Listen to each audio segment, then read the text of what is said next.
우리나라하고 가장 밀접하게 진 현상 중에 하나가 우리가 생각해야 되는 점은 AI를 누가 되게 기획해서 만든 것이 아니라는 사실을 좀 더 여러분이 기억을 좀 해주셨으면 좋겠습니다. 이 트랜스포머 모델, 즉 현재 지금에 갖고 있는 AI의 파운데이션 모델이 그다음에 발전하게 되는 과정에서 보면은 그냥 브레이크트루가 하나 일어난 얘기가 결국 뭔지를 모르는데 그동안까지는 똑똑지가 않았는데 파라메타를 왕창 늘리다 보니까 갑자기 어느 순간에 똑똑해지기 시작을 한 거죠. 그리고 그 파라메타를 계속해서 늘리면은 지금 더 똑똑해지기 시작을 했습니다.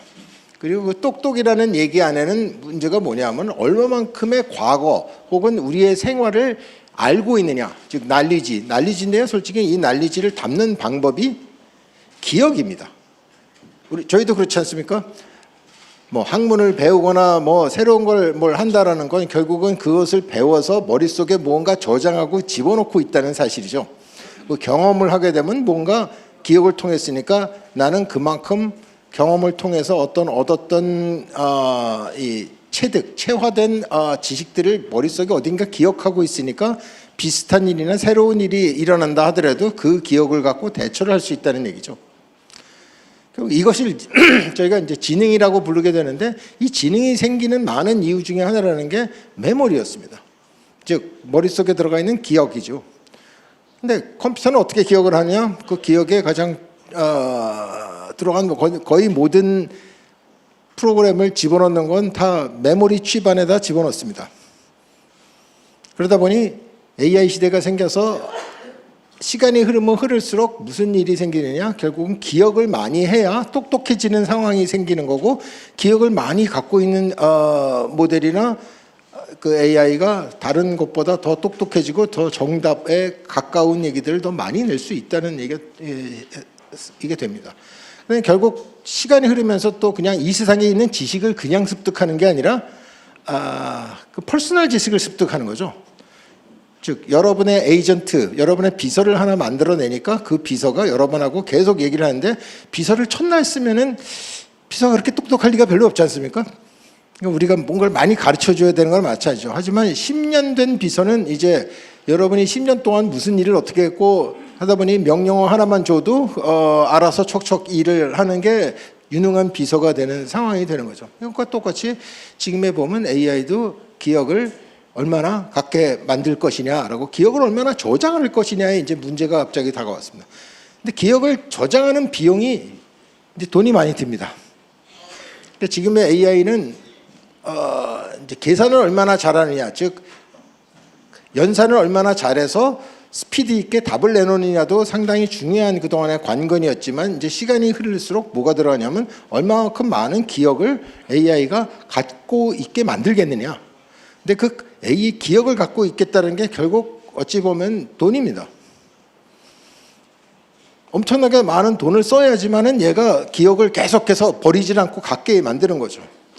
근데 기억을 저장하는 방법도 여러 가지가 있습니다. 머릿속에 뭐 저희가 뭐 수학 경시대회를 열었다. 그러면 수학 경시대회에 나오는 모든 문제와 얘기를 다 기억하고 남은 어떻게 했는지 뭐 나온 모든 사건과 얘기를 다 기억할 수도 있죠. 근데 굳이 그렇게 기억할 필요가 없는 게 그냥 등수만 기억하자. 이렇게도 뭐 웬만한 문제는 수학 시험은 제가 제일 잘 봤어. A라는 사람이 제일 잘 봤어. B보다는 A가 잘 봤어. 이렇게 얘기를 하면은 그냥 아주 심플한 기억 하나로도 커버할 수 있는 그 많은 기억을 압축시켜서 딱 그것만 나중에 쓰겠다라고 생각할 수도 있습니다. 그러면 수학 경시대회에 나와서 누가 수학을 잘하느냐라는 대답을 할 수 있는 데는 별 지장은 없죠. 하지만 걔가 왜 1등이냐라고 갑자기 이렇게 묻게 되면은 이젠 조금 곤란해집니다. 그냥 수학 하나만 잘했어 라는 얘기인데 아니 걔가 얼마나 더 잘했냐고 이런 질문을 계속 묻게 되면 대답을 기억이 지워졌으니까 못하는 겁니다. 따라서 많은 유능한 AI를 만든다는 것이 결국은 보면 이 트레이드오프가 생기는 게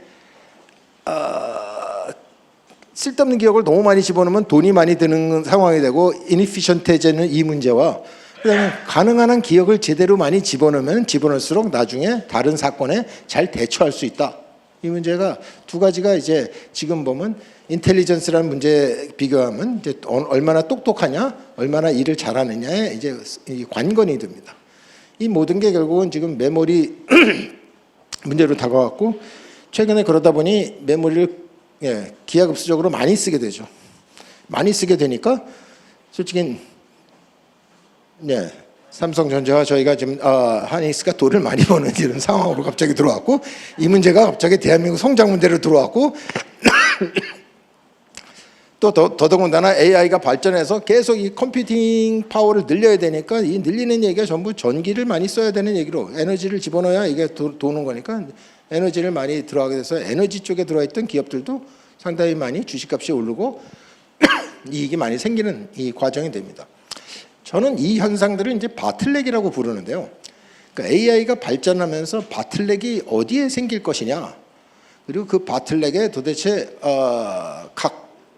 그게 국가의 어떤 AI 전략이라면 그 바틀렉을 각 국가들이 어떻게 잘 이용을 할 것이냐, 이게 이제 저희의 AI의 성장 전략의 관건이라고 저는 생각합니다. 그럼 바틀렉만 또 따로 정리해서 말씀을 드리면은 한 4가지 정도의 저는 바틀렉을 보고 있습니다. 첫 번째는 돈입니다. AI 인프라스트럭처, AI 데이터 센터라고 부르는 것이 돈이 많이 들어갑니다. 죄송합니다. 아침이 되면 좀 기침을 하는 버릇이 기관지가 별로 튼튼치는 않아서요. 네. 돈이 많이 드는데 어느 정도로 돈이 많이 드는 거냐 그러면 이제 AI 데이터 센터, 이게 보통에 그냥 갖고 있던 원래 데이터 센터하고는 약간 좀 다릅니다. 데이터 센터지 뭐라고 생각하는데 그 두 가지가 좀 다른 상황이 있습니다. AI 데이터 센터는 건 AI 전용 형태로 만들어진 데이터 센터입니다. 그냥 보통 저희가 얘기하는 클라우드에서 쓰고 있는 지금에 있는 데이터 센터들은 주로 데이터를 스토리지하는 기능입니다. 그냥 집어넣은 거죠. 그리고 필요한데 적당히 꺼내서 쓰고, 클라우드 서비스를 한다고 해서 주로 보면 이제 아마존이나 마이크로소프트 같은 회사들이 이제 커다랗게 데이터 센터를 만들어서 그 중에 일부를 잘라서 빌려주고 하는 겁니다. 물론 AI 데이터 센터도 똑같은 상황이긴 합니다만은 AI 데이터 센터가 좀 다른 거는 스토리지를 원래 주무기로 하는 보통 데이터 센터들이 갖고 있었던 것들은 그냥 스토리지를 한다라는 거였었는데, AI 데이터 센터는 실제로 집어넣은 데이터를 통해서 결국은 지능을 만들어내는 일 아닙니까? 그러니까 나오는 프로덕트가 다르다는 거죠. 결국은 공장이라 치면은 이걸 그냥 스토리지 개념으로 봐서 데이터 센터잖아 라고 생각했던 일반적인 개념에서 지금 AI 데이터 센터라고 부르는 건 AI, 즉 지능을 얼마나 효과적으로 만들어낼 수 있겠느냐, 이게 관건이 되는 상황이 됩니다. 그래서 실제로는 저희는 이제 토큰이라고 하는데요. 조금씩 전문적으로 들어갑니다만 이거 다 아시는 얘기입니다. 토큰 1달러당 결국 토큰을 얼마나 잘 만들어낼 수 있느냐, 혹은 1와트당 과연 토큰을 어느 정도의 생산 능력이 존재하느냐, 이게 이제 AI 데이터 센터에서 가져가는 조금 다른 형태의 측정법이 됩니다. 근데 그런 건 다 잊어버리셔도 좋고, 문제는 아까 말씀드린 바틀렉이 돈이다. 돈이 어느 정도로 들어가는 거냐? 1기가와트, 1기가와트는 이제 1000메가와트인데 1000메가와트당 들어가는 지금 현재 가격으로 보면 500억 달러입니다. 하나예요. 그 하나 짓는데 500억 달러가 됩니다. 물론 500억 달러 중에 대부분이 솔직히는 그 장비값입니다. 컴퓨터 값이죠. 그렇게 비싸게 받으니까 지금 보면 세계에서 제가 시총이 지금 1등하는 엔비디아가 저렇게 돈을 버는 이유라는 게 이걸 비싸게 파니까 그렇습니다. 그럼 엔비디아는 왜 이렇게 비싸게 판다고 딴 데는 이렇게 그걸 똑같이 만들어서 이걸 팔면 되지 않냐 그러는데, 이게 우연히 나온 트랜스포머 모델에 아까 말씀드리는 그렇게 나오다 보니까 그 환경에서는 여러분 다 아시는 GPU를 갖고 있는 엔비디아의 포지션이 제일 좋았고, 그 다음부터는 미친 듯이 엔비디아는 속도를 내서 다른 사람들이 쫓아오지 못할 정도의 속도로 계속해서 새 프로덕트를 만듭니다. 새 프로덕트라고 하는 거는 훨씬 더 컴퓨터를 더 크고 우수하게 만들어서 시장에다 공급하는 거죠. 그래서 내가 비싸게 받아도 결국은 내가 내 거를 사는 게 그냥 그렇지 않은 다른 거를 쓰는 것보다 결국 싸. 이게 엔비디아의 전략이 됩니다. 뭐 참고로 말씀드린 얘기가 되고요. 다시 돌아가면은 비쌉니다. 그래서 이게 쉽지가 않습니다. 대한민국에서 AI 데이터 센터가 얼마나 있느냐라고 하게 되면 이제 그냥 데이터 센터 말고요. 그냥 데이터 센터를 전체로 다 합한 것만 하더라도 한 1기가와트 정도쯤 되는 데이터 센터 용량인데 그 중에 AI로 정말 쓸 수 있는 건 5%도 안 됩니다. 그러니까 저희가 AI를 하려고 하면 아니 AI 공장이 있어야 이제 AI를 제대로 생산을 하고 만드는 상황이 생기지 않겠습니까? 라는 이 문제에 저희가 들여다보면 저희의 포지션이 그렇게 좋지 않다는 말씀을 드리고 이걸 극복하려면은 돈을 투자를 해야 되는데 하나 1기가 정도를 만들려면은 아까로 500억 불 정도쯤 들어간다는 말씀을 드렸고요. 그럼 얼마를 만들어야 되는데 이런 문제가 됩니다만은 이 지금 속도와 전 세계적으로 보게 되면 1년에 앞으로 G자라고 얘기하는 1년에 AI 데이터 센터가 최소 10기가와트에서 한 20기가와트 정도를 매년 짓게 된다. 저희는 이렇게 생각을 합니다. 누가 짓느냐? 그러면 주로 뭐 아시다시피 아까 미중이라고 얘기하신 것처럼 대부분의 얘기는 미국과 중국이 이걸 짓고 있는 상황이 되죠. 아시아에서도 보면 말레이시아, 인도 뭐 이런 나라들이 이제 최근에 보면 이쪽으로 완전히 데이터 센터를 좀 많이 짓자라고 생각해서 실제로는 보면 법과 얘기 제도를 잘 만들어서 그쪽에 이제 짓기를 시작을 했습니다. 싱가포르는 더 이상 전기가 없어서 이제 모라토리움을 불렀죠. 뭐 나는 이 땅에다가 더 이상 싱가포르는 안 져. 대신에 이렇게 되니까 이제 말레이시아나 근방에 있는 인도네시아 뭐 이런 나라들이 그럼 우리 땅에다 짓고 좀 뭔가를 하자라는 생각으로 들합니다. 돈 얘기 하나 드렸습니다. 자꾸 제가 가다가 자꾸 딴 얘기를 자꾸 세기는 하는데요. 이건 죄송합니다. 다시 들어와서 두 번째 바틀렉이라고 생각하는 건 에너지, 전기입니다. 뭐 돈이 있어도 전기가 있어야 그다음에 이 데이터 센터를 만들게 됩니다. 1기가와트라는 게 뭐 어느 정도냐라고 생각하면 우리가 생각하는 원전이 한 저희 나라 모형으로 보면은 한 1.4기가와트 정도쯤 되는 거니까 원전 하나 정도를 해야 그다음에 1기가와트의 데이터 센터를 돌립니다.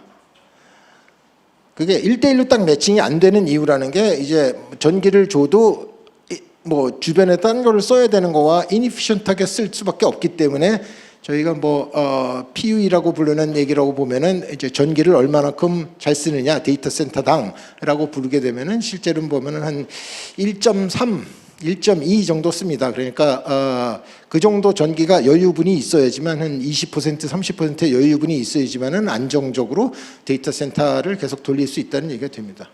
그럼 이 전기라고 생각하면 하나는 전기가 있느냐의 문제고 얼마짜리 전기인데 라고 생각하는 이 두 가지가 결국은 컴퓨테이션이 됩니다. 근데 최근에 보면 대한민국이 갖고 있는 상황에서 꽤 괜찮은 얘기라는 게 전력 예비율이라고 하는 형태가 있는데요. 저희가 이제 그리드를 돌리고 움직이는데 전력 예비율을 얼마나 갖고 있냐. 대한민국이 한 30% 이상의 예비율을 갖고 있습니다. 정확히 얘기하면 저희 아마 캐퍼시티가 제가 기억하는 건 한 150기가와트 정도쯤에 저희가 커패시티를 갖고 있는데 저희가 피크로 썼던 게 아마 97기가와트 정도쯤 될 겁니다. 그러니까 실제로 보면 한 50기가와트에 더 돌릴 거가 남아있죠. 계속 근데 왜 전기값은 이러냐라고 뭐 이렇게 묻게 되시면은 이게 저희의 하나의 문제는 발전 용량은 큰데 이제 송전을 하는 이 이피션시가 떨어집니다. 왜냐하면 주로 전기는 수도권에서 쓰고 지방에 발전소들이 많기 때문에 이걸 송전해서 올려야 되는데 이 송전로를 건설하는 게 되게 어렵고 힘들고 뭐 그 제약이 따르고 또 중간에 보면 변전소를 만들어야 되고 이런 인프라스트럭처를 계속 만들어야 되는 게 좀 어려워서 발전소 크기보다는 저희가 쓰고 있는 양이 좀 작은 형태가 되죠. 근데 이게 다른 나라에 가면은 그렇게 많지가 않습니다. 아까 말씀드린 말레이시아나 인도도 저희 같이 많지는 않습니다. 뭐 이게 다행인 건지 아니면 뭔지 몰라도 저희는 나름대로의 아직은 쓸 수 있는 전기가 남아있다라는 말씀을 드릴 수 있겠습니다라는 게 제가 들어가는 하나의 문제입니다. 그다음에 또 하나의 문제나 요새 트렌드라고 보면 워낙 이 AI 데이터 센터가 전기를 엄청 먹기 때문에 이 AI 데이터 센터 바로 옆에다가 뭘 같이 짓느냐? 아예 발전소를 같이 묶어버립니다. 왜냐하면 이걸 중앙 그리드에서 개통해서 전부 이걸 다시 뽑아 올리니까 데이터 센터의 플럭추에이션, 즉 연산을 많이 했다가 적게 했다 그러면 막 전기를 많이 썼다 적게 썼다를 하는 거가 기가 단위 형태가 막 움직이기 시작하면 이제 개통해서 이걸 다 이 충분히 다 받아주기가 그 되게 어려운 상황이 되겠죠. 그러다 보니 저희가 가져가야 되는 아예 이제 최근에 나온 모델 중에 뭐는 아예 AI 데이터 센터는 발전소와 같이 지어버린다. 그래서 그 안에서 저 전기를 소화할 수 있게끔 이렇게 디자인한다. 이게 이제 세상에서 달라지기 시작을 하는 거다. 과거에는 전기라면 그냥 저희가 보통 생각하는 건 그냥 뭐 한전에서 전기 주면은 그거 받아서 난 돈 내고 쓰면 그 얘기가 됐었는데 지금 이 형태는 그렇게 가지 않겠다라고 생각해요. 그러니까 중앙 그리드하고는 별도로 전기는 알아서 해라. 미국에서도 트럼프 대통령이 결국 얘기를 한 거야. 이제 전기는 다 빅텍, 너희 AI 하는 플레이어들이 알아서 너희가 만들어서 너희가 다 해. 이걸 중앙에서 다 공급해다가 이걸 다 준다. 이렇게 할 수가 없다. 중국도 지금 보면은 상당히 많은 전기들을 만들어내기 시작을 하는 상황이 됩니다. 물론 뭐 중국은 중국대로에 지금 보시면은 이 동수서산 그래갖고 주로 이제 서쪽 지방에서 주로 많은 에너지가 있기 때문에 그쪽에서 뭐 태양광 등등 뭐 혹은 석유, 가스, 석탄까지 다 동원해서 전기를 상당히 많이 만들고 그 전기를 이제 서쪽으로 계속 동쪽으로 계속 보내는 거죠. 그러면 주로 해안가에 있는 뭐 북경, 상해, 심천 뭐 이런 곳에서 결국은 보면 이제 컴퓨팅과 얘기를 많이 놓고 거기서 이제 쓰게 만드는 내셔널 전략 형태로 지금 들어와 있고 상당히 많은 전기들을 만들어서 실제로 전기를 만들어내는 양은 미국보다 지금 중국이 훨씬 더 앞서 있고 빠릅니다. 그리고 앞으로도 전기를 만들어내는 속도는 미국보다 중국이 더 빠를 걸로 예상이 되고 있습니다. 이 문제는 시간이 흐르면은 이제 AI 전쟁에서 전기 쪽으로 보면 중국이 더 우세하다라는 말씀을 드릴 수 있습니다. 물론 요 하나가 이겼다고 뭐 모든 게 이긴다라고 말씀드릴 수는 없는 상황이지만 어쨌든 에너지의 어베일러비리티를 보면은 중국이 지금 현재 더 앞서 있다. 근데 중국의 문제는 아시다시피 GPU를 가장 우수한 GPU를 쓸 수가 없습니다. 그러니까 그 전기를 갖고 가장 이피션트한 반도체가 없기 때문에 이제 반도체를 통해서 만들어내는 지능 형태 레벨에서 보면 미국한테 아직은 지고 있는 상황이 됩니다. 물론 그래서 중국은 이제 반도체 개발을 스스로 해야 되는 거고 그 캐치업 속도가 되게 빨라지는 상황입니다. 이 문제가 이제 저희 같은 반도체 회사에도 위협거리가 되는 거죠. 왜냐하면 뭐 거의 모든 종류의 반도체를 다 중국은 다 전략적으로 움직이기 시작을 한 상황이 된 거고 이건 결국 내셔널 자기네 패권 경쟁의 가장 중요한 모습이라고 생각하는 상황에 지금 와 있습니다. 두 번째 바틀렉 얘기했습니다. 바틀렉 얘기를 이렇게 길게 하려고 생각이 아니었는데 빨리 끝냈습니다.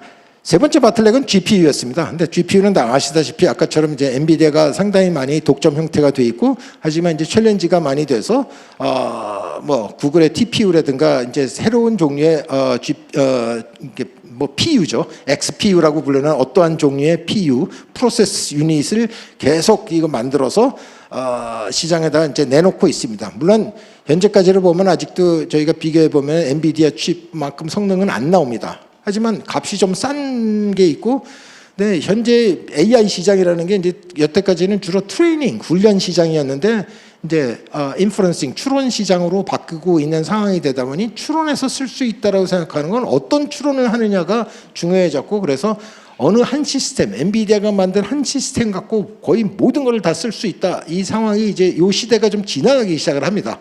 그러니까 마켓에서 세그멘테이션이 계속 오기 시작을 하는 거니까 그 세그멘트마다 이제 다른 종류의 이제 물리적인 하드웨어 시스템이나 소프트웨어가 달라져야 되는 문제가 있고 그러려고 하다 보면 이제 이런 인퍼런싱 추론 시장의 형태에서는 내 시스템과 내 하드웨어가 더 우수해 이렇게 될 수 있는 상황이 지금 오고 있습니다. 그래서 몇 년 아니면은 이 시장이 훨씬 더 분화가 될 것이다. 그래서 GPU의 바틀렉이 분명히 존재를 하지만은 그 존재된 바틀렉이 계속해서 가지는 않을 것이다라는 생각을 할 수 있습니다.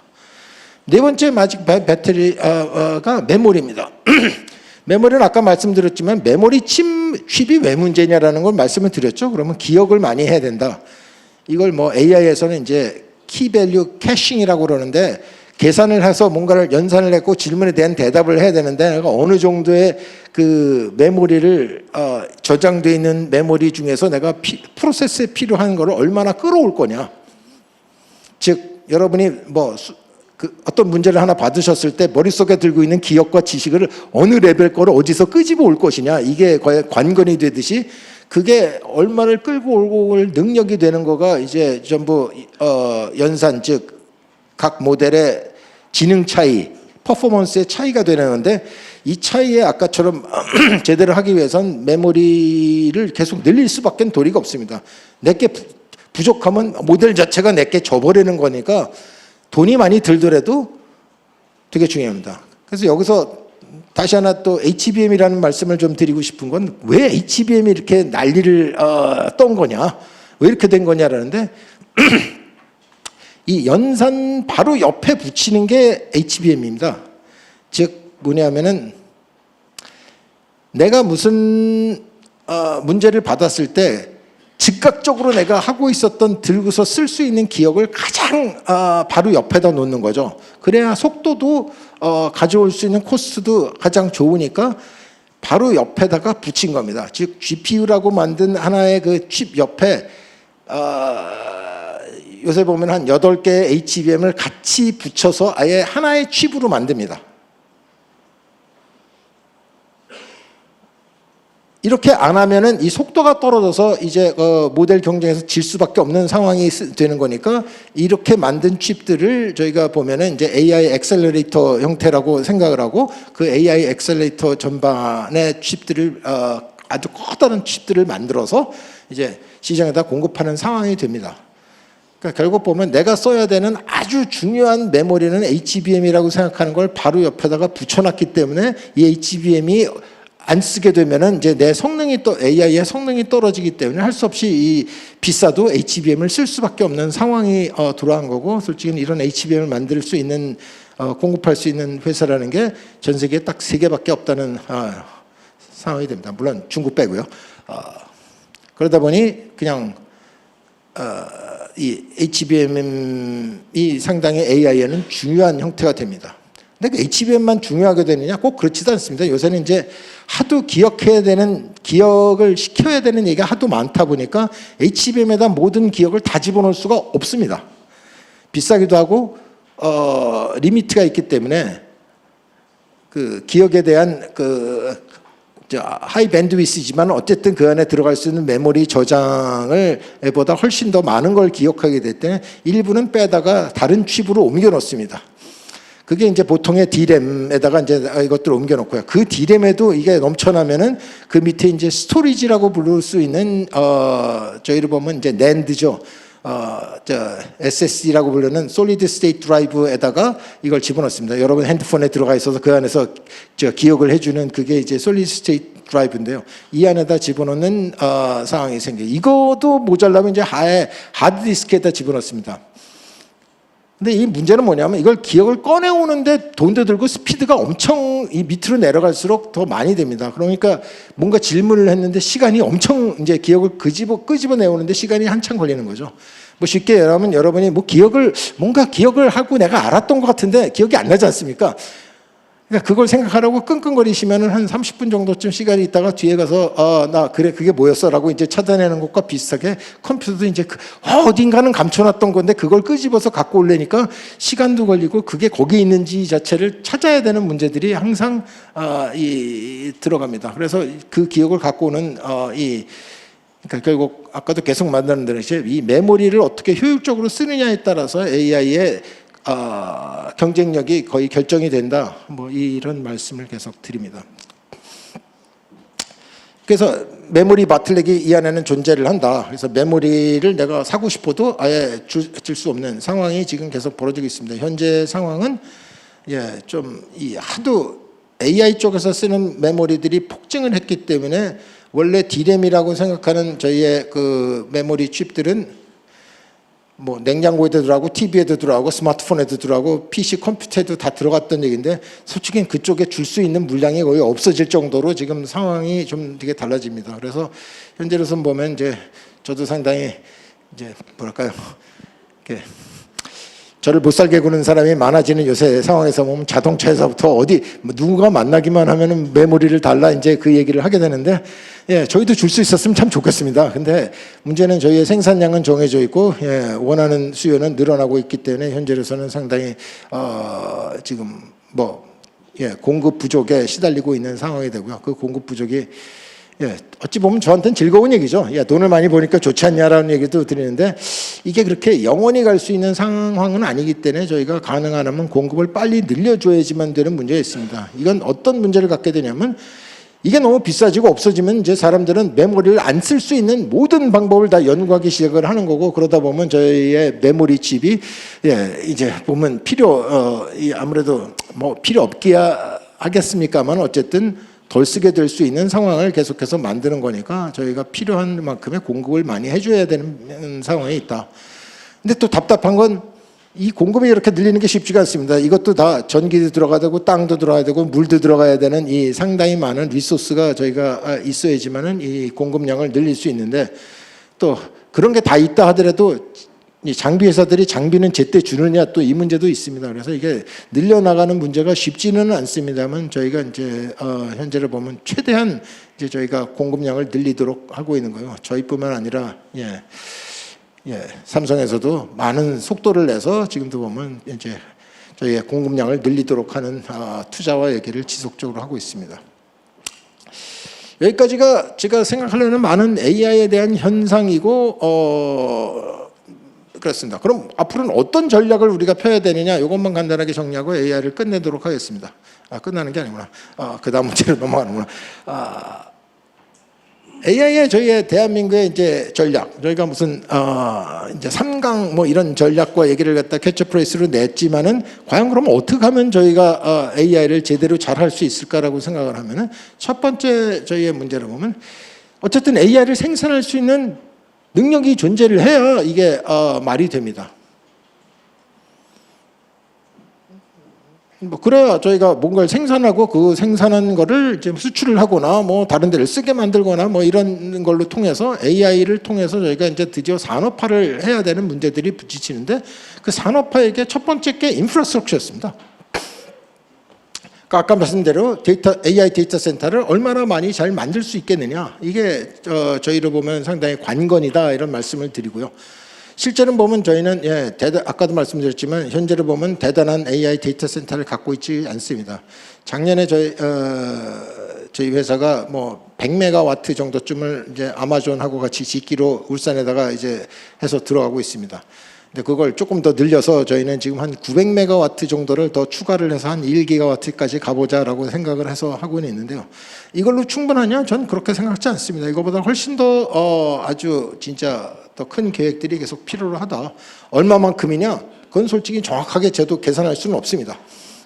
하지만 저희가 필요한 거는 최소한 보면 10기가, 20기가, 30기가 뭐 이런 정도쯤의 이 능력이 필요로 합니다. 이런 베이스를 우리가 만들지 못하면은 실제로 보면 우리나라에 AI 팩토리가 없는 거죠.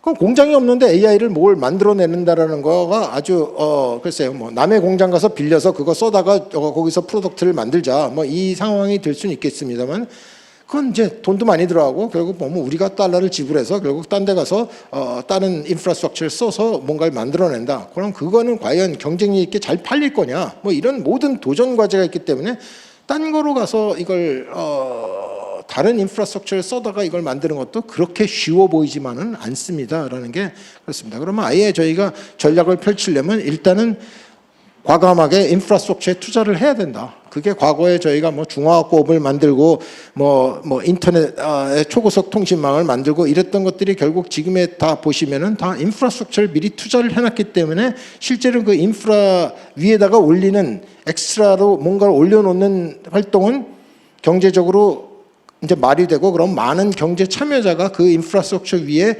자기들이 알아서 투자를 하기 시작하는 이런 모델들이 계속 들어왔기 때문에 저희가 지금의 뭐 통신 강국이 됐다, 그다음에 IT 강국이 됐다 이런 말씀을 드리는 것과 똑같은 상황이 됩니다.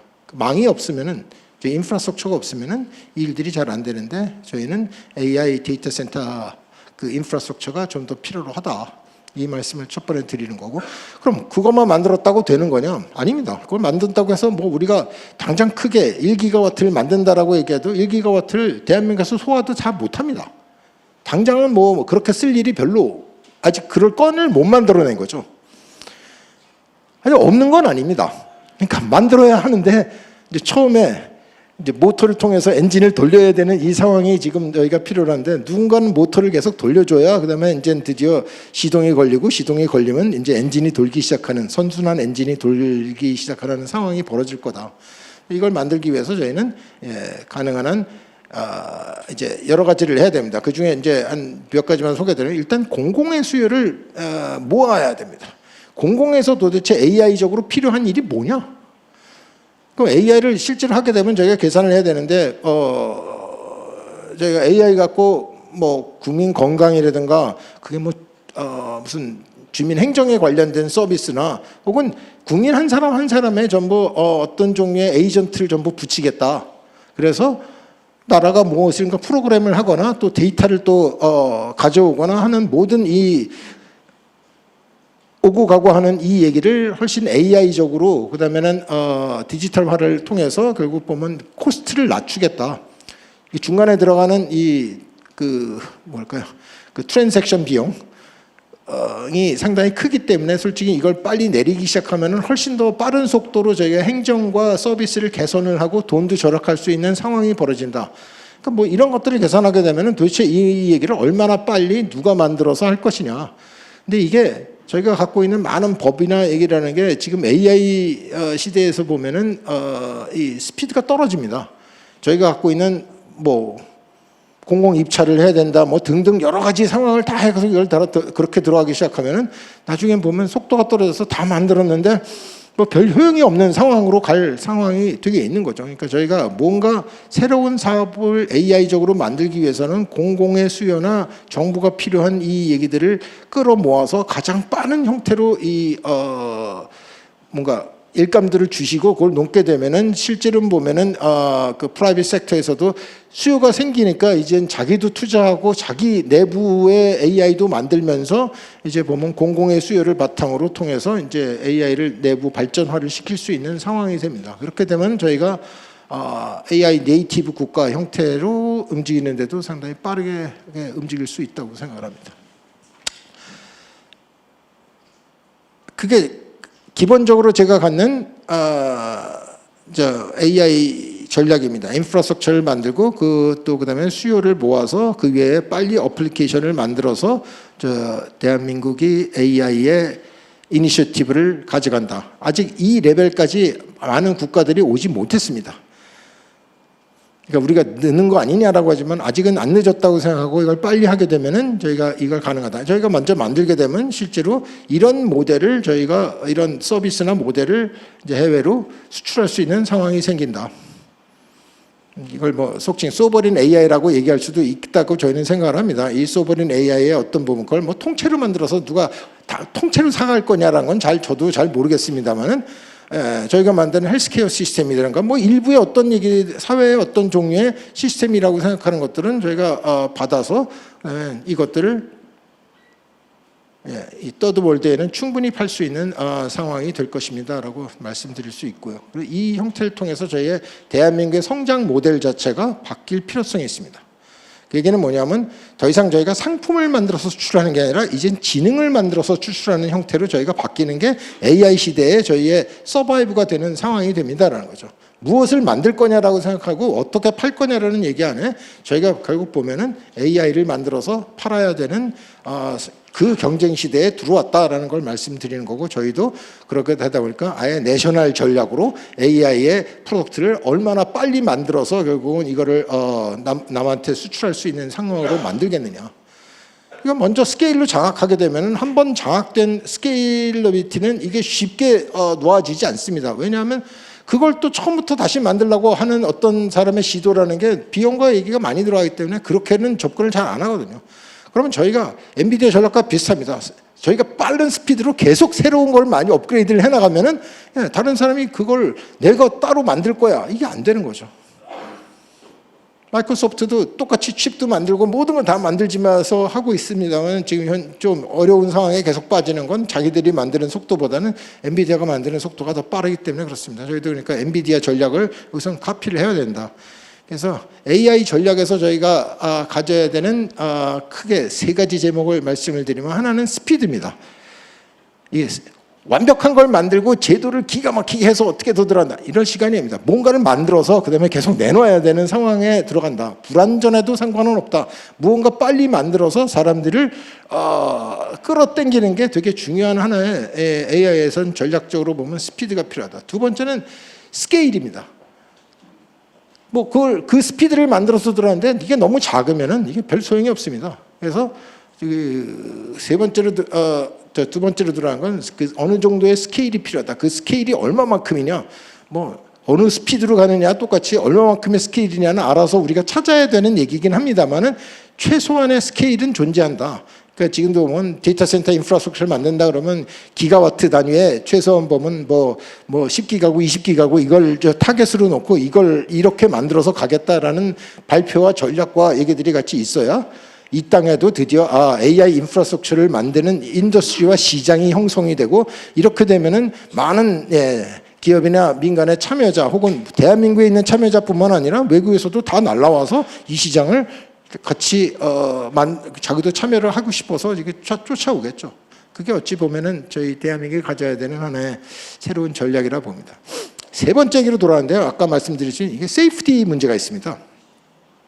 그래서 세 가지 중요하다고 제가 먼저 생각한 건 스피드와 스케일이 필요해서 AI를 발전시키지만 어떻게 세이프티 문제를 해결할 거냐라는.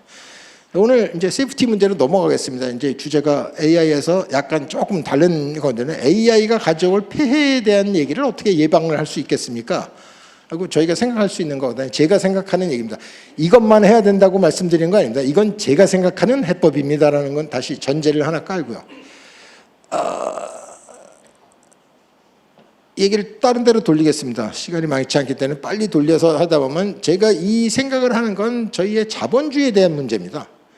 저희가 민주화라는 아주 경제 발전과 민주화라는 두 수레바퀴로 대한민국을 이만큼 일으켜 세웠는데 이렇게 세워놓은 얘기에 지금에서 약간 문제가 있는 건 자본주의 사이드에 문제가 생겼다.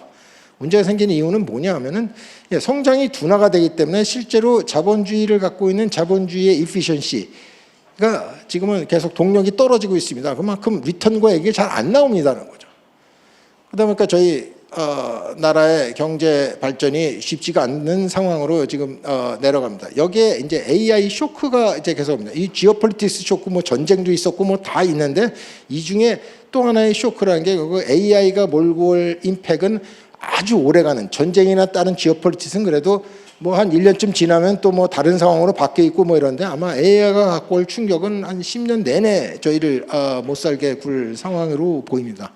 그 중에 제일 힘든 게 뭐냐면 AI가 발달을 하는 거니까 AI라는 새로운 산업이 생겨서 새로운 일자리도 계속 만들겠지만은 기존에 갖고 있던 일자리도 이제 소멸되고 사라지는 거죠. 더 이상 그런 일을 할 필요성이 사라지는 얘기가 됩니다. 그러니까 이게 대체되는 문제가 있는데 사람이 그만큼 빠르게 적응을 할 수가 없지 않습니까? 그러니까 이 문제를 아예 내셔널 레벨로 해결하지 않으면은 솔직히는 이 문제, 그러니까 AI로 급속하게 넘어간 소사이티에 아마 상당히 큰 충격파가 될 상황이 올 거라고 생각합니다. 그래서 지금에 보면 새로운 캐피탈리즘 형태를 저는 제안을 드립니다. 이런 말씀을 합니다. 이게 그럼 뉴 캐피탈리즘은 뭐냐라고 생각하는데 그동안에 저희가 경제라는 것, 자본주의를 생각해 보면 이 자본이라고 생각하는 돈을 갖고 우리가 무슨 일을 했냐. 자본이 결국 더 많은 자본을 만들어내는 쪽으로 계속 베팅을 합니다. 돈을 버는 쪽에 돈이 모인다. 뭐 이 얘기를 말씀드리는 겁니다. 근데 돈이 들어가서 무엇인가를 하게 되면 솔직히 그 안에서 나오는 게 돈뿐만 아니었거든요. 기업을 만들어서 얘기를 하면 일자리가 나왔던 겁니다.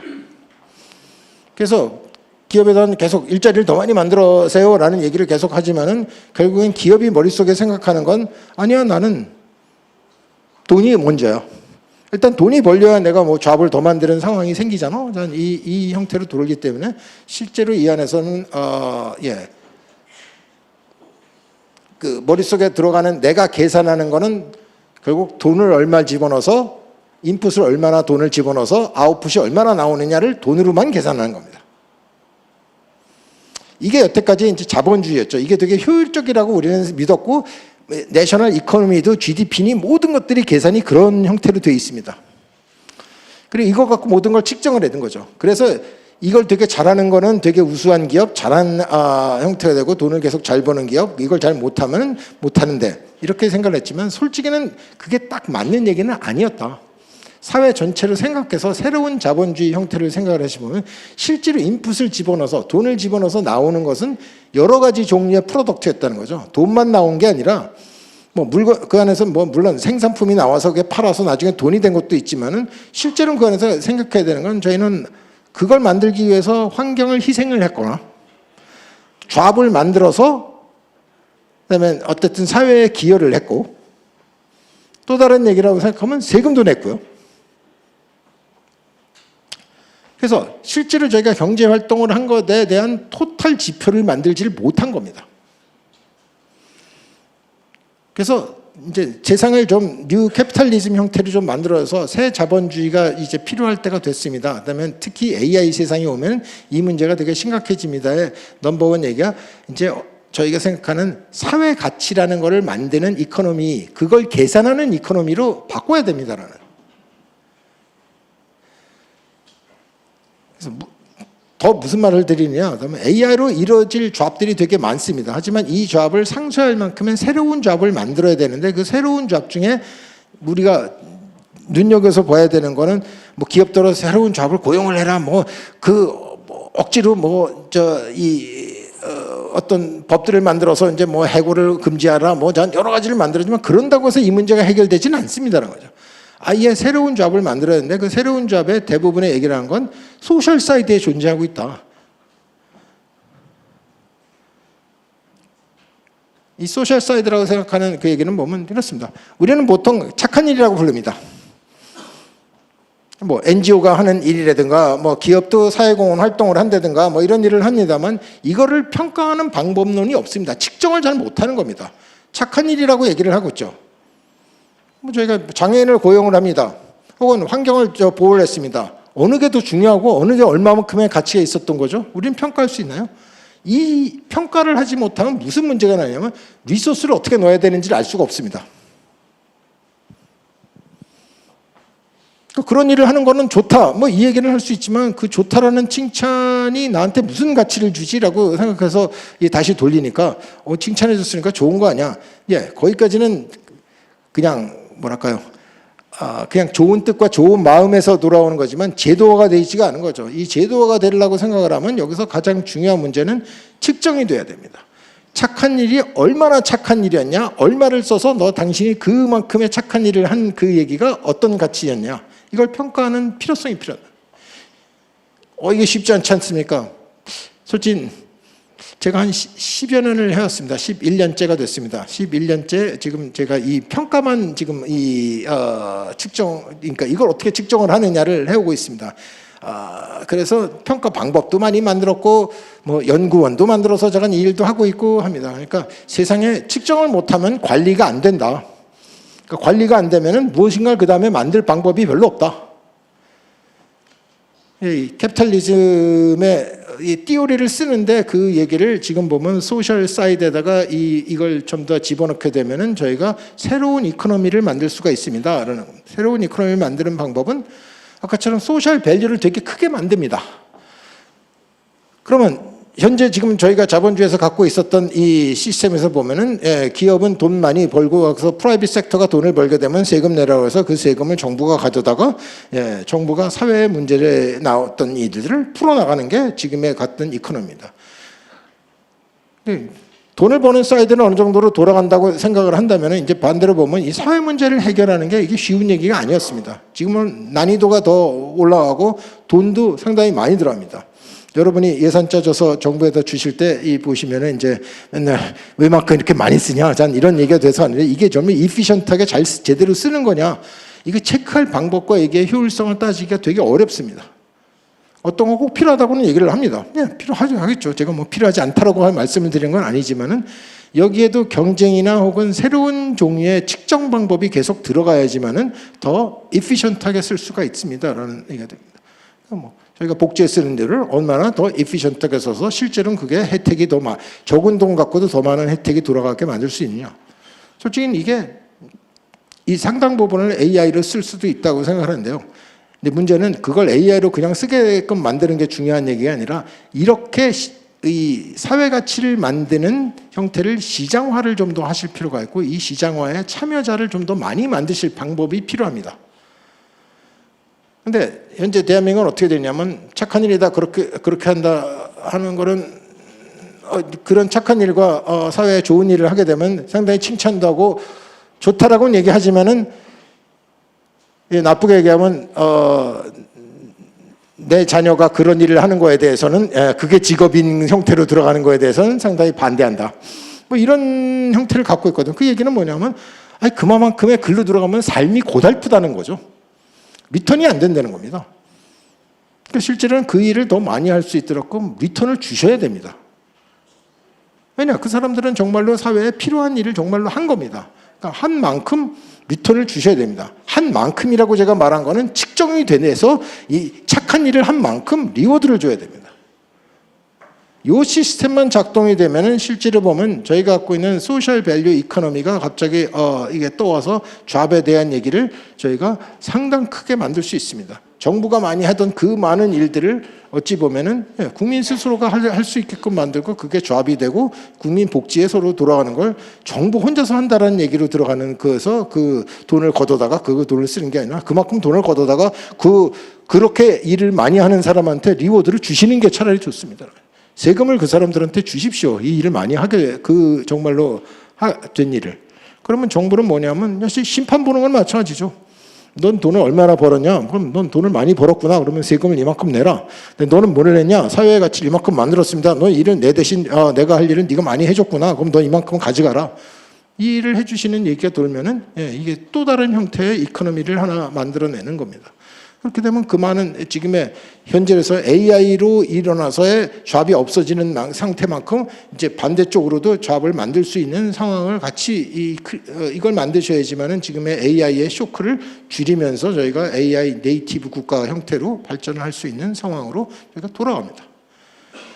이게 상당히 큰 스케일이 안 되면은 솔직히 이 부분을 상당히 보면 AI 때문에 혼란을 겪을 수밖에 없는 상황이 되고 또 그걸 또 AI의 진전을 막게 되면 저희의 경쟁력이 떨어지는 상황이 되는 거니까 이게 저희로 보면 상당히 딜레마 상황이 되는 겁니다. 이 딜레마를 피하시려면 이 두 가지의 밸런스를 잘 놓으실 필요성이 있다 이 말씀을 드립니다.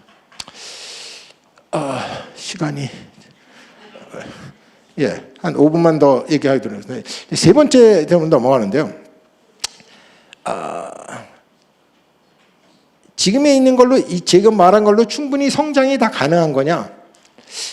새로운 성장법을 하나쯤 더 모색을 하실 필요성이 있겠다라고 보입니다. 왜냐하면 앞에 있는 전략이 안 통할 수도 있으니까요.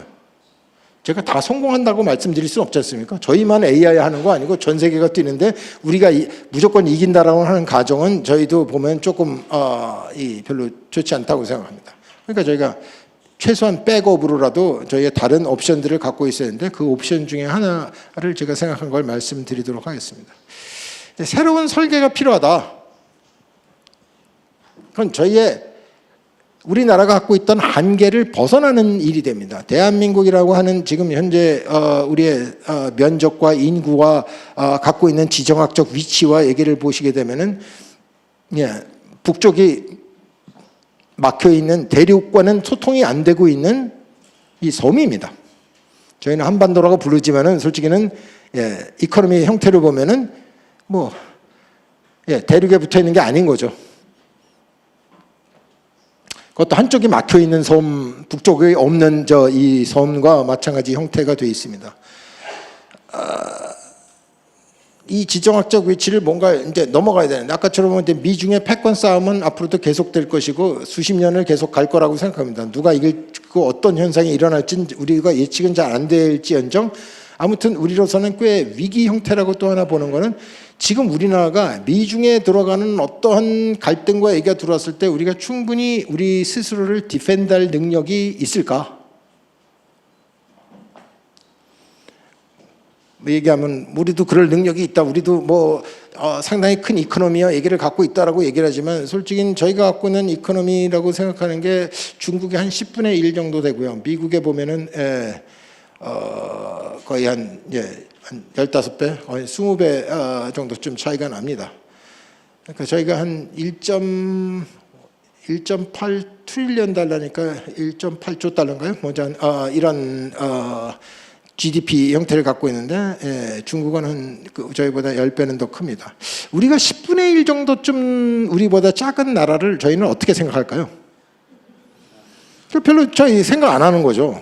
똑같은 상황입니다. 지금 이 얘기를 보면 우리는 우리가 생각하는 중국이라고 보지만 중국은 우리를 그렇게까지 의식을 할 이유가 별로 없는 상황이 되죠. 물론 뭐 꼭 그게 이코노미 사이드가 아닌 쪽에서 보면은 뭔가 필요한 얘기가 되고 전략적으로 이렇다. 그다음에 우리의 뭐 반도체가 필요하다. 뭐 특수 경기를 하지만은 사이즈로 보면은 뭐 별로 그렇게까지 중국의 이코노미에 우리가 없으면 안 되는 상황이 된다. 이럴 리가 없다는 거죠. 그래서 저희는 솔직히는 지금 저희가 탈피해야 되는 얘기라는 건 우리가 많이 온 건 사실이지만은 솔직히 우리는 덩치를 훨씬 더 크게 만들어야 됩니다. 그래서 어떤 형태가 돼야 되느냐? 우리는 룰을 테이크하는 형태가 아니라 우리도 룰을 메이크하는 형태까지 룰링이 돼야 되는 국제적인 룰이라고 하는 건 결국은 힘에서 나오는 얘기니까 그 힘을 갖출 수 있는 정도까지는 와야 됩니다. 상대편에도 타격을 줄 수 있는 상태가 돼야 되는데 현재 있는 사이즈는 우리는 미국이나 중국에 그런 타격을 줄 수 있는 사이즈와 얘기가 되지 않습니다. 그러다 보니 외교도 힘들고 뭐 경제 문제도 무역도 힘들고 뭐 다 힘들어지는 상황으로 앞으로 갈 수밖에 없습니다. 저희는 WTO 체제에서는 아주 즐거운 저희가 그런 걸 생각할 이유가 없었으니까 좋았는데 이젠 더 이상 WTO는 물 건너갔습니다. 다시 오지 않습니다라는 거죠. 그럼 그걸 잊어버리고 우리가 새롭게 만들려면 이제 저희 혼자 할 수 있느냐 이 문제를 이게 안 된다면 누구 손을 잡고라도 같이 해야 될 필요성이 있다라고 생각합니다. 그래서 새로운 설계 중에 제 1번 제 얘기라고 생각한 건 바로 옆에 있는 우리와 처지가 똑같은 일본과의 협력을 통해야 된다. 어느 정도까지 통해야 되냐? 저는 제가 주장하는 바는 이렇습니다. 이게 맞다 틀리다는 뭐 여러분이 판단하십시오. 저는 뭐라고 생각하냐? 아예 경제 통합을 해야 됩니다라는 생각이 들어갑니다. 그냥 우리가 협조한다 이런 얘기가 아니라 남이 우리를 쳐다봤을 때 이게 합쳐진 이코노미다라고 생각할 수 있도록끔 들어가야 힘이라고 생각하는 말을 할 수 있습니다. 그러니까 합쳐지면 저희가 6조 달러 정도쯤 되는 GDP 사이즈로 갑자기 늘어납니다. 6조 달러면은 그래도 이제 중국의 한 3분의 1쯤 되죠. 그러면 우리도 봤을 때 우리 한 3분의 1쯤 되는 건 그건 조금 우리한테도 좀 필요한 상황이 되거든요. 그러니까 그게 그 상대편으로만큼 그만큼 중요하게 여길 수 있는 사이즈와 얘기가 같이 돼야 됩니다.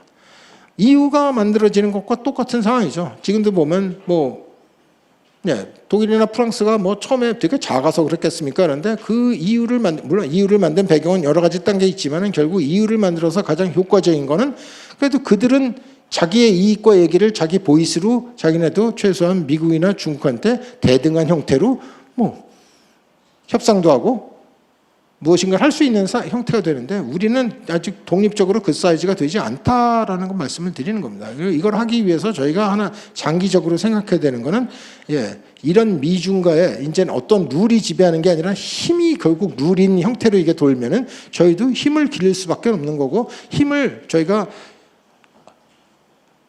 물론 혼자서 그냥 다 길러서 다 만들어서 충분했으면 저도 좋겠습니다만 지금 그렇게만 생각할 수 없으니 옆에 있는 일본하고도 같이 이걸 만들어서 이만큼의 힘을 기를 필요성이 생겼습니다. 따라서 지금에 보면 미중 이 갈등 안에서 저희가 미쳐야 되는 건 첫 번째 저희가 해야 되는 건 일본도 똑같이 생각합니다.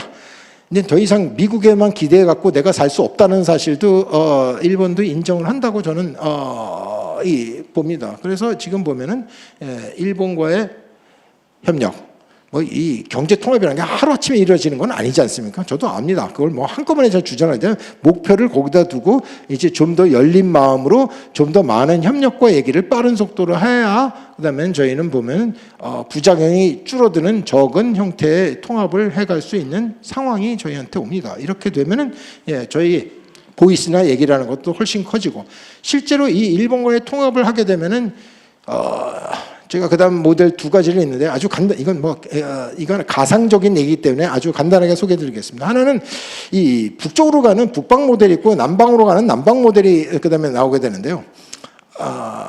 일단 남쪽부터 생각하게 되면은 실제는 보면 동남아나 아시아에 있는 다른 국가들이 있습니다. 이 국가들도 결국은 보면 어딘가 속해지기를 원합니다. 그들은 그들대로 나름 만들어서 동남아 국가끼리 무엇인가를 만들고 얘기는 했지만은 솔직히 그게 그렇게 우리가 생각하더라도 그거 다 모아도 별로 우리한테 그렇게 임팩이 있다고 보이지가 않습니다. 근데 어쨌든 우리가 6조 달러 아시아에서 어쨌든 중국 빼고 6조 달러의 그 힘을 갖게 되면은 우리 경제권에 자기도 편입되기를 결국 원할 수밖에 도리가 없다. 그렇게 되면 실제로 더 많은 형태의 EU처럼 AU, 아시아 유니언 형태를 저희가 만들 수가 있습니다. 그렇게 되면 실제는 보면 중국이나 미국만한 사이즈의 마켓을 저희도 만들 수가 있습니다. 그 중심에 저희가 키 국가가 돼서 어차피 저희의 인트레스를 보호하는 형태까지도 저희가 발전시킬 수 있다는 얘기입니다. 근데 그걸 하기 위해서는 일단 일본과의 먼저 통합과 얘기가 이루어지고 나야 그다음에 그런 레버리지가 생깁니다. 한꺼번에 먼저 다 해갖고 모으면 안 되느냐? 잘 안 됩니다. 그게 무슨 문제를 갖고 있냐면 EU가 27개의 나라가 모여서 하는데 뭘 하나 결정하는데 룰 방식이나 이게 너무 이제 힘들어져 갖고 27개가 뭘 통일돼서 뭐 하나 뭐 만들어내는데 너무 이 시간과 이게 너무 오래 걸리는 거죠. 인이피션트해지면 이게 소용이 없기 때문에 이피션트한 경제 블록을 만들려고 생각을 하면 누군가가 룰링을 좀 더 해야 되는 문제가 됐고 그 룰링 파트 안에 저희가 보면은 일본과 한국이 그걸 먼저 만들게 되면 먼저 이니셔티브를 잡을 수 있다. 이렇게 계산을 합니다. 북방 모델이 있습니다. 지금도 보면 저희는 통일도 해야 되고 중국이나 러시아 쪽으로서 보는 위협이나 얘기도 해야 되는데 실제로 저희가 6조 달러 이코노미가 만들어지면 이걸 중국이 통째로 다 한 나라로 생각하지 마시고 러시아가 다 한 나라로 생각하지 않는다고 생각하시면 결국에는 중국에 있는 동북삼성, 이 산둥성, 저희 강소성, 이런 것들은 대한민국과 상당히 지리적으로 되게 가깝습니다. 이 얘기를 같이 만들어낸다고 하면은 그쪽에 있는 성들이 저희 경제권에 같이 편입이 되는 거죠. 꼭 경제권이라는 게 나라를 딱딱 잘라갖고 집어넣어야 되는 아무런 그런 얘기는 없습니다. 그냥 뭔가 경제 활동을 그 안에서 활발하게 하면 그만인 거예요. 그러니까 결국 그 중국에 있는 이쪽도 결국은 보면 전체로 이 6조 달러 시장에다 뭔가 억세스를 하기 위해서 오는 거고 러시아에 있는 연해주 쪽도 다 똑같은 얘기가 됩니다. 이 압력이 결국은 보면 북한을 개방하라는 형태의 얘기가 되고 저희가 필요하면 이제 아까 말씀드린 대륙과 연결을 할 수 있는 저희가 상황을 만들어내면은 필요합니다. 그런데 현재까지는 이 모든 얘기가 대한민국 혼자서의 힘만 갖고는 안 되니 실제는 보면 일본과의 통합을 되면 얻을 수 있는 시너지 효과가 되지 않을까라는 이 가설적인 얘기를 드렸습니다. 이 모델을 하나 만들면 그다음에 이제 발전 방향과 얘기가 따로 존재를 하다 보니 이제 설계를 그런 식으로 저희는 좀 더 해볼 필요성이 있겠다. 그 자체가 저희한테 당장 목적이라고 얘기하기는 좀 이건 너무 시기상조인 건 저도 압니다. 하지만 앞에 있는 얘기가 되면은 그러한 발전 가능성이 같이 존재를 한다는 게 실제로 일본과의 통합을 하게 되면 나오는 프리미엄에 속한다라고 여러분한테 말씀드립니다. 그래서 대한민국 경제 발전, 그냥 성장 모델을 하려고 생각하면 이제는 경제라는 게 경제 하나의 이코노미만 따로 뗄 수도 없는 거고 안보서부터 국방 외교까지 전부 다 포함시키는 상황이 이제 되다 보니 저희의 성장 모델을 만드는 데는 AI를 써야 되고 AI가 갖고 올 폐해를 잘 막아야 되겠고 그다음에는 그런 것과 상관없이 또 우리가 장기적으로 포석을 해서 저희가 갖고 있는 지정학적 위치를 바꾼다라고 생각하는 오늘 세 가지 말씀을 드렸습니다. 주어진 시간 여태까지 다 된 걸로 생각하고 이걸로 일단은 마치도록 하겠습니다. 감사합니다. 고동진입니다. 굉장히 AI 관련해서 복잡한 내용을 아주 굉장히 넓고 깊게 말씀하시는 거 보고서 진짜로 그 고민을 많이 하셨구나라고 하는 느낌을 받았습니다. 그 메모리가 이제 그 버틀넥인 점을 말씀을 하셨는데, 회장님이 이제 말씀하시면서 메모리를, 그러니까 HBM이라든가 이런 걸 뭔가 대응할 수 있는, 보완할 수 있는 기술, 그다음에 또 대응하는 여러 가지 연구들이 많이 진행되고 있다 이렇게 말씀을 하셨어요. 어떻게 보면 이제 HBM을 학계에서는 커스터마이즈드 메모리다라고 하는 이야기도 들리고, 그다음에 이제 이 HBM을 쌓을 때 거의 뭐 20장 정도가 이제 한계가 아닌가라고 하는 이야기도 들리는데, 혹시 뭐 큰 이게 보완이 아니라면은 분명히 SK 하이닉스에는 다음에 HBM 다음을 뭔가를 준비를 하고 계실 텐데, 어떤 내용으로 그런 것을 한번 여기 이런 자리에서 말씀을 해주실 수 있는지 간단하게 좀 부탁드립니다. 네. 그건 고 의원님께서 저보다 더 잘 아실 것 같은데, 그치? 글쎄요, 뭐 발전 방향이 어딘지는 모르겠습니다만 결국 지금도 보면 아까처럼 메모리가 AI의 바틀렉이 되고 있는 것들이 사실이고, 그걸 뚫기 위해서 상당히 많은 종류의 다른 시도들이 되고 있습니다. 그 중에 어떤 기술이 더 우세할지는 좀 더 가봐야지만 알 수 있는 거고, 뭐 어느 한 기술이 무조건 다른 걸 더미넌트 할지 안 할지도 알 수 없는 상황이 됩니다. 옵션은 제가 생각하면 서너 가지가 있다고 생각하는데, 그 중에 하나로 보면은 지금에 있는 바틀렉을 그냥 이 광통신으로 엮어버리는 상황이 있습니다. 포토닉 형태의 기술들이 발달돼서 지금은 칩 투 칩을 지금 보면은 어떻게든지 광통신을 엮고, 그 보면 GPU하고 메모리에 들어간 바틀렉을 엮는 것도 지금은 보면 다 구리선 형태가 되어 있는데, 이걸 포토닉으로 바꿀 수만 있다고 생각하면은 지금에 보면 훨씬 더 많은 에너지를 세이브하고 스피드도 올릴 수 있어서 바틀렉을 꽤 많이 해결을 할 겁니다. 그럼에도 불구하고 그게 나와도 저는 메모리는 계속 더 바틀렉일 거다. 왜? 싸지면 더 많이 쓰거든요. 그러니까 이게 이 상황은 계속 결국 코스트와 이 문제는 뭐 영원히 같이 갈 수밖에 없지 않나라는 생각은 계속 듭니다만은, 그 포토닉 솔루션이 하나 있고, 아니면은 아예 메모리를 풀링하는 방법이 하나 있을 겁니다. 그래서 그 HBM을 뺄 건지는 잘 모르겠습니다만, 어쨌든 메모리를 좀 더 이피션트하게 쓰려고 하면은 지금 보면 지금은 GPU 하나당 메모리를 할당을 하는 형태로 들어와 있는데, 그게 아니라 메모리를 전체로 빼놓고 그다음에 GPU들을 붙여서 GPU에 노는 타이밍하고 이 칩을 100% 같이 메모리 칩을 100% 활용하는 양쪽으로 가면은 바틀렉을 좀 더 해소할 수 있는 상황이 오지 않을까라는 생각을 하고 있고, 그게 아니면은 이제 반대로 돌아가면은 폰 노이만 구조를 완전히 깨서 이제 새로운 컴퓨터를 만들자, 뭐 이런 형태로 가서 AI에 만든 새로운 컴퓨터, 뭐 거기는 이제 양자 컴퓨터까지 포함을 해서 돌아가는 새로운 트렌드로 저건 이 들어오는 상황이 있다는데, 이건 뭐 시간이 오래 걸릴 것 같고, 앞에 있는 두 얘기는 그런 대로 제 생각에 보면 몇 년 안에 나올 기술이 되지 않을까라고 생각을 합니다.